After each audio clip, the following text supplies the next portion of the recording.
राष्ट्रवादी काँग्रेस अजित पवार यांच्या पक्षात असलेले माजी आमदार दीपक आबा साळुंखे हे भाजपच्या वाट्यावरती आहेत अशी चर्चा जी आहे ती राजकीय वर्तुळात रंगताना पाहायला मिळते।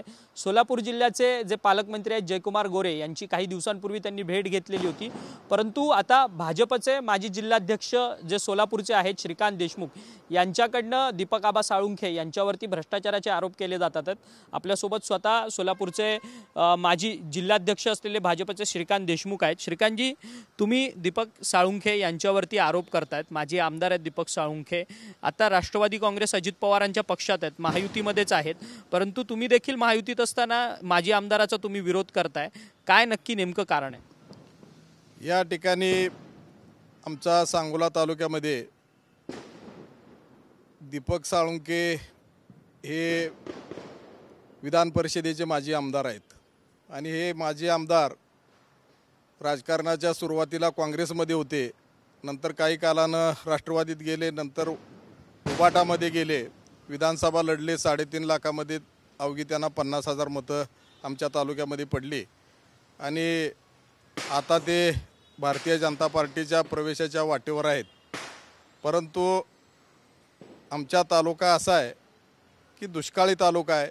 हा दुष्काळी तालुक्यामध्ये देवेंद्र फडणवीस साहेबांनी शेतीच्या पाण्याच्या योजना आणल्या आणि सगळा तालुका आता हिरवागार झालेला आहे आणि असा हा कष्टाळू शेतकरी आहे आणि या शेतकऱ्यांनी जे काही विविध सहकारी संस्थांसाठी शेअर्स दिले, दीपक साळुंखे यांनी काही संस्था कागदावरल्या काढल्या आणि त्या लिक्विडेशनमध्ये निघाल्या आणि त्यामध्ये फार मोठा भ्रष्टाचार आजपर्यंत ते करत आलेले आहेत।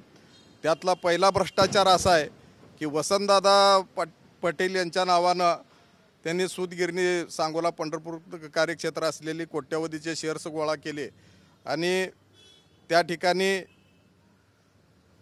90 साली रजिस्ट्रेशन झालेली सूतगिरणी आज तागायत काही झालं नाही म्हणून ती लिक्विडेशनमध्ये निघाली आणि अशा ह्या लिक्विडेशनमध्ये निघालेल्या सूतगिरणीची फक्त 25 एकर जागा सांगोला पंढरपूर रोडवर आहे आणि रूपांतरितसाठी त्यांनी पणनलाही प्रस्ताव दिला, परंतु अजून कुठल्याही प्रकारचं त्याचं रूपांतरित झालेलं नाही आणि अशा परिस्थितीमध्ये त्या सांगोला आणि पंढरपूर रोडवर भूसंपादन झालं नॅशनल हायवेचं आणि त्या ठिकाणी या सूतगिरणीची जी काही जागा आहे ती त्या भूसंपादनात गेली आणि त्या भूसंपादनाचे 95 लाख, 73 लाख आणि 19 लाख अशा पद्धतीच्या 2 कोटीच्या आसपास रकमा आल्या आणि ह्या रकमा आल्यानंतर लिक्विडेशनमध्ये निघालेल्या या सूतगिरणीचे दीपक साळुंखेने स्वतः बोगस संचालक मंडळ तयार केलं, स्वतःची विद्या विकास संस्था शिक्षण संस्था आहे, त्यातला प्रदीप अशोक गोरे नावाच्या एका शिक्षकाला चेअरमन केलं, सुजाता कांबळे नावाच्या कार्यकर्तीला सचिव केलं आणि सांगोल्याच्या महाराष्ट्र बँकेतून सर्व ह्या 2 कोटीच्या रकमा शासनाचा अपहार केलेला आहे। हा पहिला भ्रष्टाचार। दुसरा भ्रष्टाचार असा की याच दरम्यान त्यांनी फलोत्पादक संस्था त्या ठिकाणी बळीराजा काढली आणि त्या ठिकाणी कोट्यावधीचे शेअर्स गोळा केले। सांगोल्याच्या चौकामध्ये 10 गुंठ जागासुद्धा त्या ठिकाणी या संस्थेच्या कार्यालयासाठी केली, परंतु तीसुद्धा संस्था अशीच लिक्विडेशनमध्ये निघाली आणि लिक्विडेशनमध्ये निघाल्यावर ती 10 गुंठ जागा आज तिची बाजारभावाने किंमत 3 ते 4 कोटी आहे।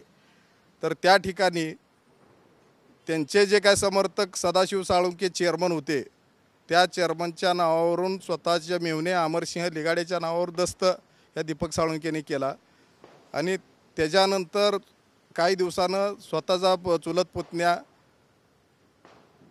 प्रमोद पंडितराव साळुंखे यांच्या नावावर दस्त केला। हे दस्ताचे सगळे पुरावे माझ्याकडे आहेत आणि ती शासनाची जमीन आहे, परंतु हे सगळं करून त्या प्रमोद साळुंखेच्या नावावर 1 कोटी कर्ज धनश्री बँकेचं काढलं आणि आलिशान असं ऑफिस त्या ठिकाणी जनसंपर्क कार्यालय दीपक साळुंखेनं केलेलं आहे।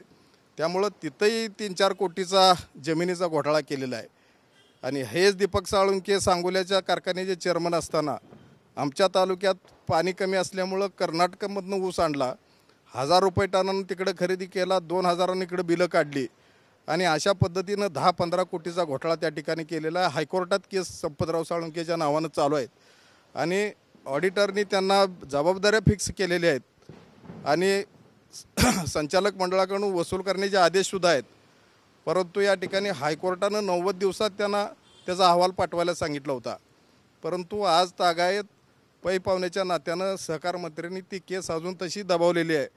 त्यासाठी सुद्धा कोर्ट ऑफ कंटेम्पमध्ये आम्ही चाललो आहे.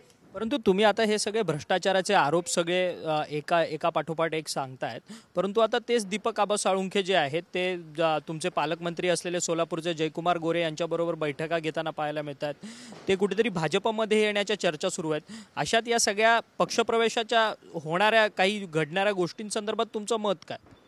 माझं मत एवढंच आहे की जे माझे हाताची 10 बोटं आहेत, या 10 बोटापेक्षा बी जास्त मोठे घोटाळे पुरावे माझ्याजवळ आज पुराव्यासहित आहेत. सांगायला गेलं तर रात्र पुरणार नाही. आणि अशा या भ्रष्टाचारी घोटाळेबाज माणसांना फक्त स्वतःची दुकानदारी करायची आहे. पक्षप्रवेशाचं त्यांना काय देणं घेणं नाही, आमदारकीचं काय देणं घेणं नाही. 3.5 लाखामध्ये फक्त 50,000 मतं मिळालेला हा माणूस आहे. आणि या माणसानं सगळ्या शेतकऱ्यांना सहकारी संस्था मोडून खाणे, शिक्षण संस्था मोडून खाणे, हे सगळं त्यांनी केलेलं आहे. त्यामुळं आमच्या तालुक्यातली जनता कंटाळलेला माणूस आहे हा. परंतु तुमचा त्याला विरोध आहे की समर्थन आहे? तुम्ही काय भूमिका मांडताय? तुम्ही फक्त भ्रष्टाचाराच्या संदर्भात भूमिका आमचं एकच मत आहे, असा घोटाळेबाज आणि एक राजकारणामध्ये भ्रष्टाचाराची घाण म्हणून ज्याच्याकडे बघितलं जातं त्या दीपक साळुंखेला जर या ठिकाणी पक्षात घेतलं तर हे स्वतःसाठी रेशन दुकानसुद्धा सोडत नाही. ते कार्यकर्त्याला काय देणार आहे की स्वतःच्या पत्नीचा खोटा उत्पन्नाचा दाखला जोडून जिल्हाधिकाऱ्याकडून त्यांनी स्वस्त धान्य दुकानसुद्धा स्वतः पत्नी नावावर केले, आमदार असताना, पांढरं रेशन कार्ड असताना. परंतु तुम्ही हे सगळं भ्रष्टाचार सांगताय, तुम्ही त्याला विरोध सांगताय, परंतु तुमच्या पक्षाचे नेते आता राज्याचे मुख्यमंत्री आहेत देवेंद्र फडणवीस, तुमच्या पक्षाचे पालकमंत्री आहेत सोलापूरमध्ये जयकुमार गोरे, तुम्ही त्यांची भेट घेऊन या सगळ्या संदर्भात तुमची भूमिका मांडणार आहात का? ही भूमिका मी पालकमंत्री साहेबांना ही सगळी सांगितलेली आहे. परवाच त्यांच्या घरी जाऊन मी हे सगळं प्रकरण त्यांना सांगितलेले आहेत. पालकमंत्र्यांचं काय म्हणणं होतं? अशा नेत्यांना घेणार? ही वैयक्तिक माझे सगळे तालुक्याच्या सभासद शेतकऱ्याच्या वतीनं त्यांच्याकडे तक्रारी केलेल्या आहेत, मी चौकशा लावलेल्या आहेत. आणि व्यक्तिशः माझा हा लढा राहणारच आहे.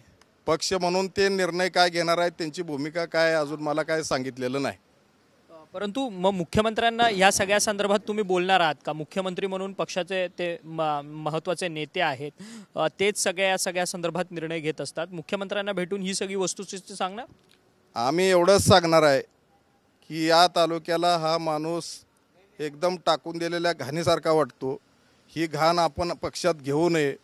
मी मगाच सांगितलं की हाताची बोटंसुद्धा कमी पडतील एवढे भ्रष्टाचाराचा घोटाळा केलेला हा माणूस जर आपल्यात घेतला तरी आपल्यात लागण लागेल आणि अशा पद्धतीनं पक्षाची बदनामी होईल. म्हणून अशा नेतृत्वाला आपण योग्य ठिकाणी ठेवलं पाहिजे, ही आमची मागणी आहे. धन्यवाद, तुम्ही आमच्याशी बोललात. श्रीकांत देशमुख आहेत जे सोलापूर जिल्ह्याचे माजी जिल्हाध्यक्ष आहेत भाजपचे. खरं तर दीपक साळुंखे यांच्या भाजपमध्ये जाण्याच्या चर्चा ज्या आहेत त्या राजकीय वर्तुळात रंगताना पाहायला मिळतात. ते काही दिवसांपूर्वी त्यांनी सोलापूरचे पालकमंत्री असलेले भाजपचे मंत्री असलेले जयकुमार गोरे यांची भेट घेतलेली होती आणि त्यानंतर सातत्यानं सोलापूरमधले काही राष्ट्रवादी काँग्रेस पक्षातले माजी आमदार आहेत ते कुठेतरी भाजपच्या वाटेवरती आहेत अशा चर्चा ज्या आहेत त्या सुरू झालेलं होतं. परंतु या सगळ्या चर्चांमध्ये दीपक आबा साळुंखे यांना भाजपमध्ये घेऊच नका, ते फार मोठे भ्रष्टाचारी आहेत, त्यांचे भ्रष्टाचाराची मोठमोठी प्रकरणं आहेत अशा संदर्भातला खुलासा जो आहे तो श्रीकांत देशमुख करताना पाहायला मिळतात. आणि या सगळ्या संदर्भातल्या तक्रारी पालकमंत्र्यांकडे देखील मांडलेल्या आहेत. वेळप्रसंगी मुख्यमंत्र्यांना देखील या सगळ्या भ्रष्टाचाराच्या संदर्भात जी माहिती आहे ती आम्ही मांडणार आहोत असं मत जे आहे ते श्रीकांत देशमुख यांनी आपल्याशी बोलताना व्यक्त केलेलं आहे. व्हिडिओ चरण मार्गमसह अक्षय मंगणी, TV9 मराठी, मुंबई.